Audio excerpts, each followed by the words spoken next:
রাউজান এলাকার যে আলোচিত যুবদল নেতা মাসুদ চৌধুরীকে হত্যা করা হয়েছিল গত 14 জুন।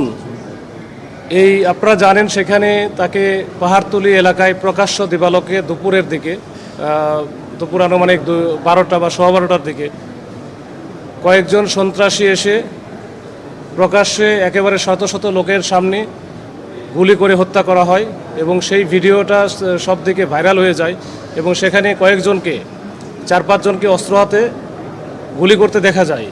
সেই অস্ত্র হাতে যাদের গুলি করতে দেখা যায় এদের মধ্যে 2 জন ছিল এই দিদার এবং আফসার, যাদের হাতে একজনের হাতে পিস্তল ছিল আর একজনের হাতে এলএমজি টাইপের ছিল। তো এই 2 জনকে কিন্তু আমরা আজকে গ্রেপ্তার করেছি। এই দিদারের নামে মামলা আছে, প্রায় 13টার মতো মামলা আছে। আফসারের নামে ওইরকম 8টার মতো মামলা আছে এবং সেগুলো সবই মোটামুটি হত্যা থেকে শুরু করে চাঁদাবাজি, সন্ত্রাসী বা অবৈধ অস্ত্র আইনে মামলা আছে এবং এগুলো তারা করে থাকে সাধারণত চট্টগ্রাম মহানগরী এলাকা থেকে শুরু করে রাউজান, রাঙ্গুনিয়া, ফটিকছড়ি, হাটহাজারী এই এলাকায় তাদের মূলত আধিপত্য।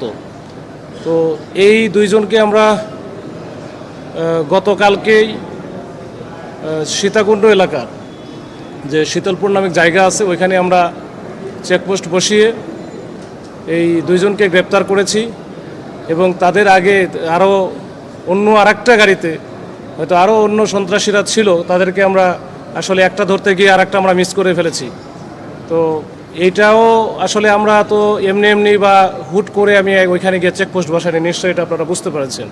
আমরা এই সন্ত্রাসী বা যারা চাঁদাবাজ আছেন এবং যারা বিভিন্ন রকমের অপরাধ কর্মের সাথে জড়িত তাদের পিছনে এই জেলা গোয়েন্দা পুলিশ এবং তথা জেলা পুলিশ আমরা কিন্তু একেবারে লেগে আছি।